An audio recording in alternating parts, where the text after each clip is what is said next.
இன்னொரு டீ சொல்ற. போன் நான் புடுங்கிறதுக்காக வச்சிருக்க, போன் அடிச்சு எடுக்க மாட்டியாடா? நீ அடிச்சாலாம் எடுக்கல. எப்ப அவங்களுக்கு வந்தா? சரி கடைக்கு போட்டு நான் போய் டீ பாஸ் சொல்றேன். ஏய் போச்சு போட்டு வா டீ சொல்றோம். நீ என்ன டீ குடிச்சாலும் சாப்பிடுற? ஏய் ஏய் என்னடா? எந்திரா அந்த பீரல ஊத்தி வைப்போம். ஏய் போடா. டேய் நீங்க எதை வேணா டீயை குடிச்சு வந்து வேலையை பார்ப்போம். போவாமா? டீய கட்டிக்கிட்டு கண்ணை போட்டு விட்டுட்டு போயிட்டே ராசா. டீ குடிப்பிய மாப்பிள்ளைன்னு அனாத பணமா கிடக்குறியடா. எந்த மாப்பிள்ள போய் டீ குடிச்சுட்டு வருவோம்டா. மச்சான் 30 ரூபாயும் தர மாட்டாங்க, 40 ரூபாயும் தருவாங்கடா.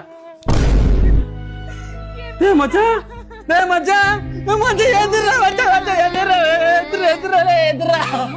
மச்சான். எல்லாரும் குடிக்கல, டீ வேண்டாம் சொன்னேன். டீ யாரா குடிப்பா? டீயா? சாதாரண